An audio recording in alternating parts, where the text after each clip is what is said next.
Okay, hi everybody, good morning. It's time to talk about hegemonic masculinity, which I know is a really big word, hegemonic masculinity.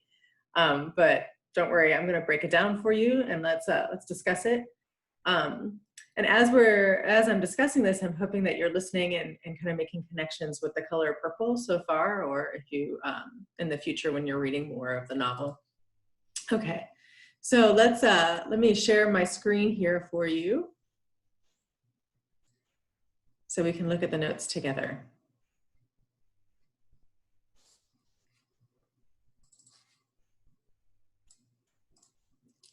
Okay, here we go. So hegemony just means ruling or dominant in a political or social context. So it's a social science term used to delineate what sort of attitudes or virtues or characteristics are of the dominant or ruling class. Okay, so in The Handmaid's Tale, for example, what was the dominant characteristic of those in power? Well, that they were men. That's called patriarchy, and there you go. But in The Color Purple, we're really going to look at all the different categories and ways and characteristics that intersect with each other to define who's in power and who's not.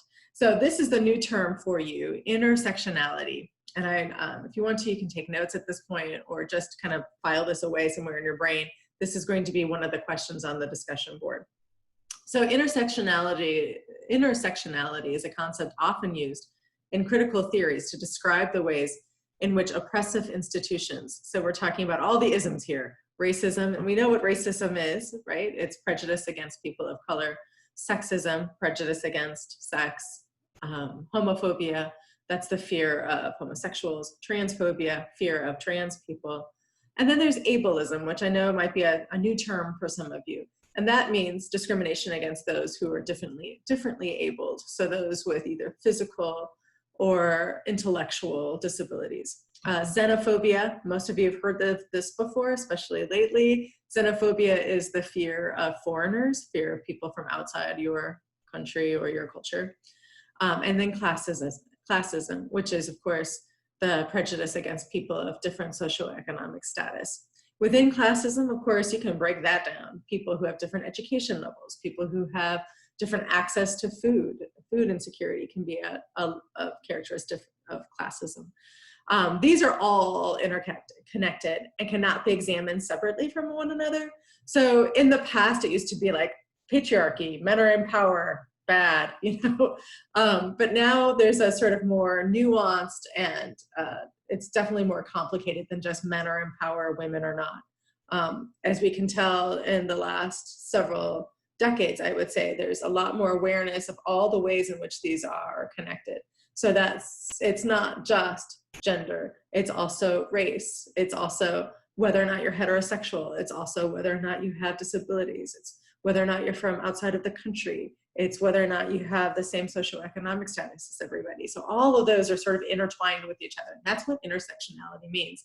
So when we look at this novel, The Color Purple, it's not just that Celie, and that's how you're supposed to pronounce it, Celie is a woman. It's also that she's Black. It's also that she's living in Jim Crow South. So we're talking about the 1920s and 30s here, real deep in the Jim Crow South. We're talking about how she's undereducated, right? That she's not coming from a wealthy family and that she doesn't have access to good education. So there we go. There's also, of course, that there's sexual abuse going on in the household. And all of that is going to play into why she is so oppressed. It's not just because she's a woman. Okay. Rejecting the term patriarchy as overly simplistic, and again, we've talked about patriarchy before, that means most of the power and the control are in the hands of one gender, which is men. So matriarchy would be most of the power is in one gender's hands, which would be women. So patriarchy, matriarchy. But most now see that as overly simplistic. At any given moment, a range of masculinities exist in any social order, including masculinities that are hegemonic, marginalized, and subordinated. Okay, so let's really break this down. So what Collins is trying to say, Patricia Collins, who's one of one of my favorites. She's so awesome. One of her points is that there isn't just one masculinity in the United States or anywhere. There isn't just one masculinity. There's a range of masculinities. So when we talk about masculinity, we should be talking about the range of all different kinds of masculinities. This should be plural. They exist in any social order. So the different types would be hegemonic. And this just means ruling or dominant. So there are certain characteristics for the ruling or dominant masculinity. And then there are marginalized masculinities. So when we talk about marginalized, some of you might not have heard this term before. Let's take a look, for example, at this piece of paper. This is where most of the action is happening. This is where most of the meaning is happening, in the center of the paper. But what about the margins? You see, these are the margins. And so when we talk about people who are marginalized, we're talking about them existing or living outside of the quote unquote central or normal or what's meaningful.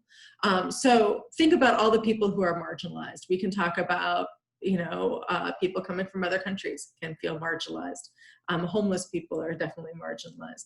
People of different races or colors or ethnicities often are marginalized in society. That means they have to exist. They have to find meaning in existence, like outside of the sort of center, which is usually here the dominant.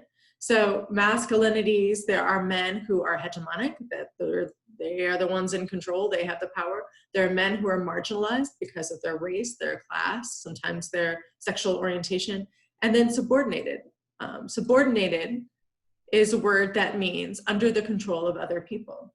So some men are subordinated to other men, that they are in very real ways under the control of usually hegemonic man.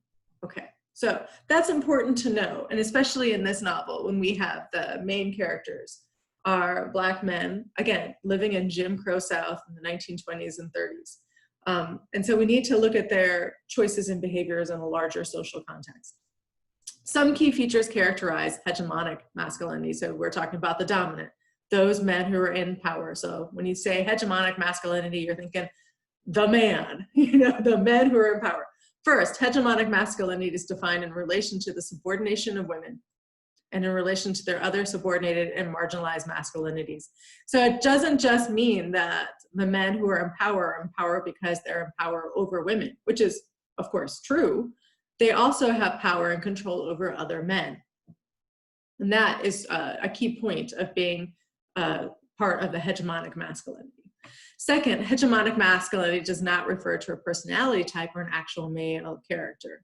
So we're not necessarily saying all hegemonic men are this type of personality or this type of character. Rather, it describes a set of prescriptive social norms, symbolically represented, that operate as a crucial part of daily routine activities. Now this gets a little confusing, but we can see, one of the norms of being a hegemonic male traditionally has been the suit, right? The suit, the tie, wearing that kind of symbol of power.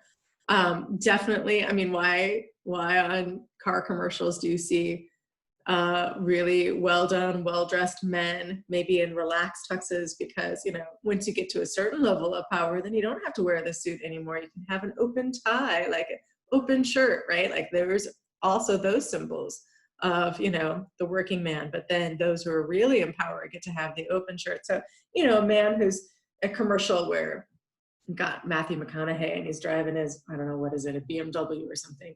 He's cool, he's refined, white, and he's sitting behind a definite symbol of power, which is wealthy kinds of cars, right? So think about how important it is for some, not all men, not accusing all men of this, but for some men, it's so important, like the car they drive, right?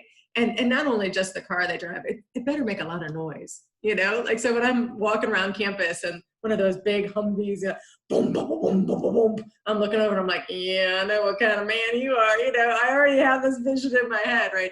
Maybe it's a little stereotypical. Sorry, I'm probably revealing too much, but we probably all have that sort of response of, oh, okay, with my age, if I see a man driving a convertible with his balding head, I'm like, Yep. You know, so these are all symbols, right? Symbolically represented prescriptive social norms. So just think in your head, what are some of the social norms? What are some of the symbols around men of power? Younger, prettier wives, right? Wives who probably don't work, wives who are spending a lot of time and money on the way they look and how they dress. If we want to call that the trophy wife, there you go. There's a reason why there's that. That's a term. Some of you used it when talking about Handmaid's Tale, right? They have big homes. They have maybe boats, lots and lots of boats, lots of yachts, nice cars, kids who are going to Ivy League schools. You see what this, you know, we know this, all of us are playing into this kind of the social prescriptive norms. Third, the constellation of ideas and social practices that constitute hegemonic masculinity are accepted, rejected, and performed by men from diverse social class groupings, racial, ethnic groups, ages, and religions. Whereas men are not equal in their ability to control the very definitions of masculinity itself, the vast majority of men are in some fashion complicit in upholding a hegemonic masculinity. Okay, so what she is saying here is that even those men who aren't hegemonic themselves, they want what hegemonic males have. So they're playing into this system, right? They're playing into, if I'm a real man, then I've got a pretty wife, and I've got a big house, and I'm economically secure, and I have children who obey and respect me, and go on down the list and down the list and down the list. Does that make sense? So even men who aren't and can never be hegemonic are complicit.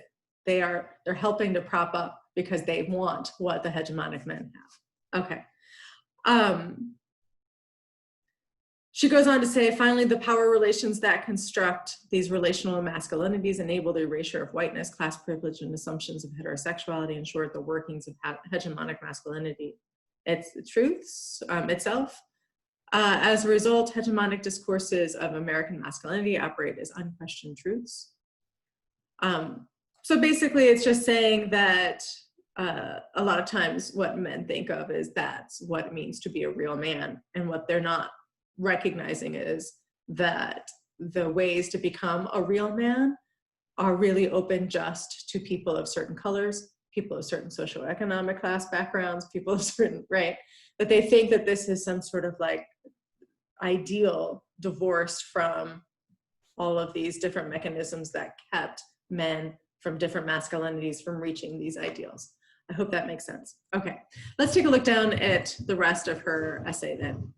On page 226, she says, hegemonic masculinity in the United States have several benchmarks. For one, real men are primarily defined as not being like women. We talked about this with like Simone de Beauvoir, right? Like, it's a really bad thing for a man to be called a woman. You throw like a girl, whoa. Don't cry like a girl, really bad. Even the derogatory terms we have for women's genitals, you don't want to be called that. My 11-year-old's in the kitchen, so I can't say what, but we all know what I'm trying to say. Okay, 227. For this version of masculinity to be possible, men require female validation as constant reminders of male superiority. Yep. So we saw this in Handmaid's Tale, right? This is one of the reasons why the commander said Gilead was formed in the first place. Men were just not feeling challenged. Women were becoming equal. There wasn't this kind of I own you aspect of relations anymore. Men were just losing interest in sex because women were just like, it wasn't a challenge anymore. There wasn't any control or power over women anymore. Man, that just made them really sad. And so you can see that, right? That for men to feel like real men, they need to feel this constant validation from women. Simone de Beauvoir said this in The Second Sex, right? The reason why there's men, and the other, women, is so men can know they're men because they're not women. And they can feel superior because they're going to make sure that women are always put in the inferior position to make them feel like they are quote unquote real men. So we've seen this in other writings too, right? This idea that in order to feel like men, hegemonic men, they need the feeling of women constantly validating their masculinity in every, in many, many different forms. And that takes So many different forms.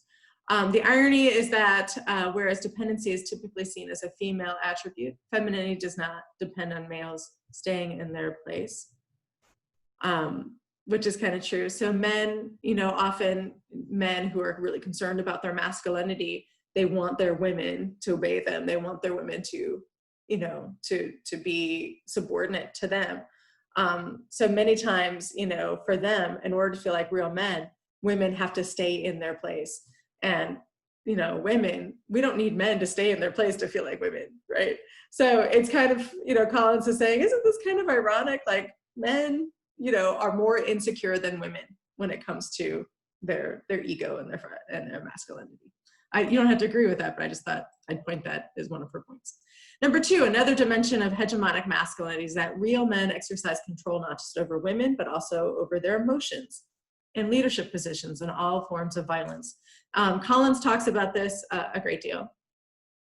That, you know, of course, we've seen this too in different sort of stereotypes of men, that they are supposed to be stoic and not show fear, not show great happiness, not cry, that kind of thing.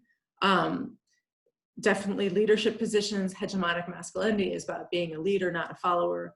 And then forms of violence is really interesting, because what she's not saying is that hegemonic men themselves get blood on their hands. Nope. Hegemonic men are not themselves necessarily violent, but they control aspects and mechanisms of violence. So, for example, the elite white men run the military. For example, the president of the United States can tell different people, do this, go here, fight there, right?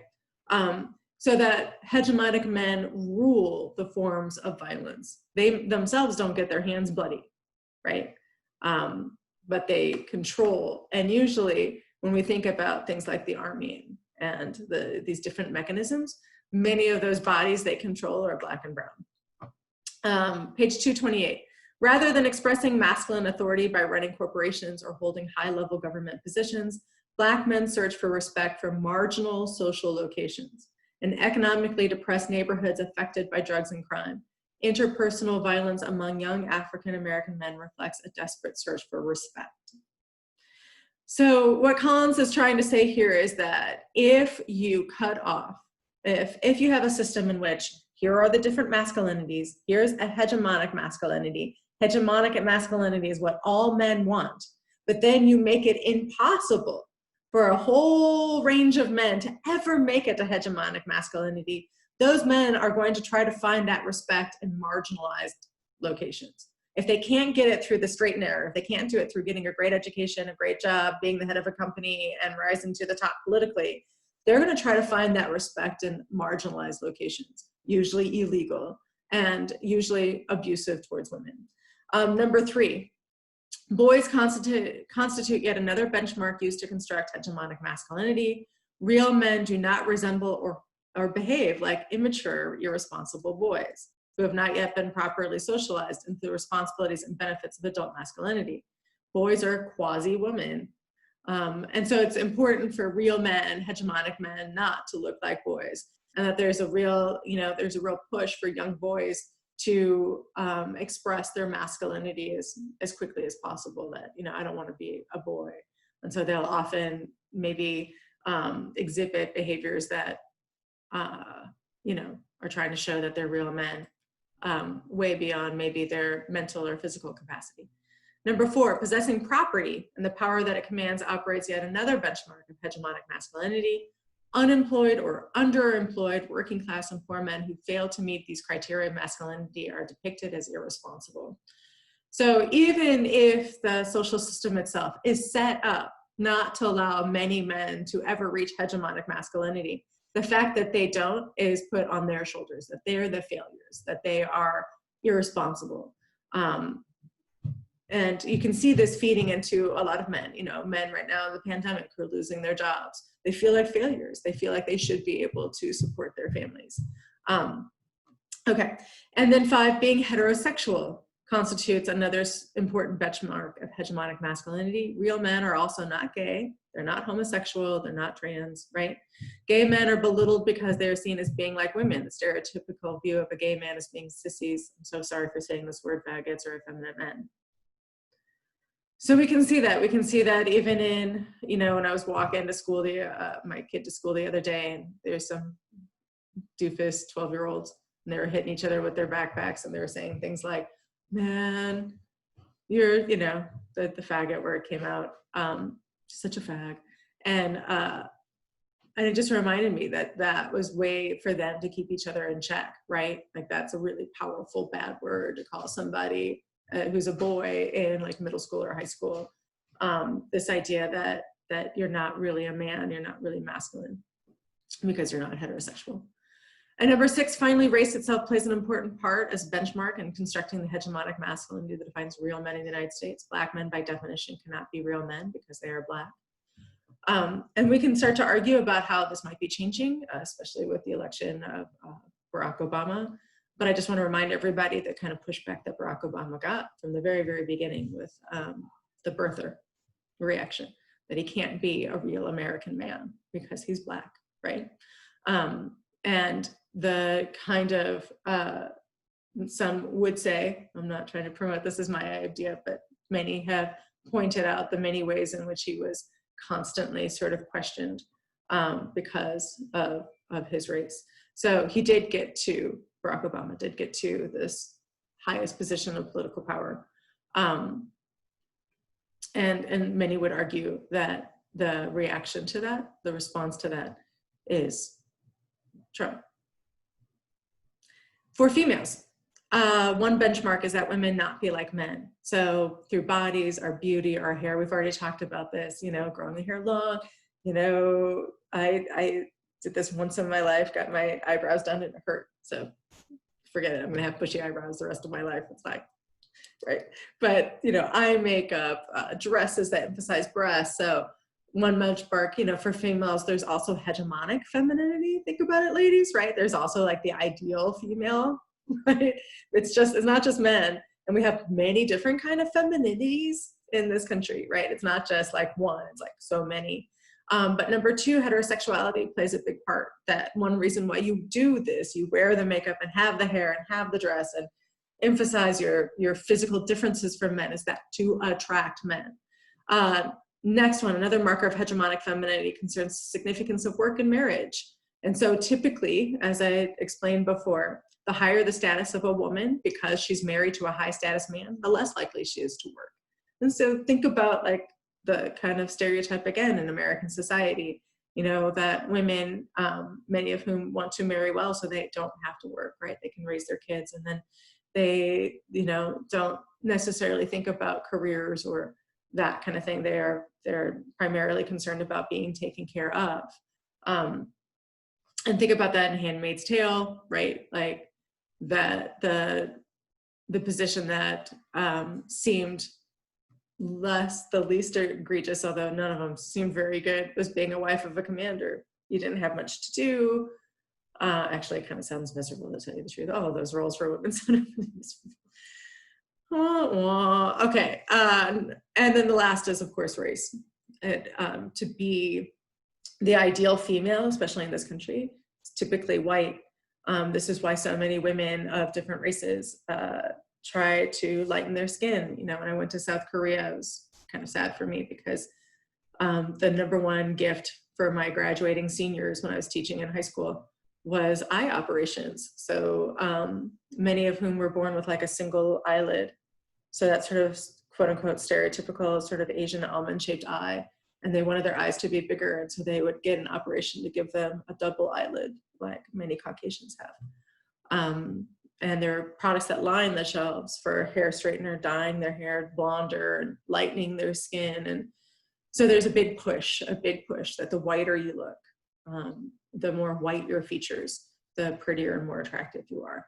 And I think we've seen this everywhere. All right, so I hope that was helpful. Now go to the discussion board and answer the questions. Okay, bye.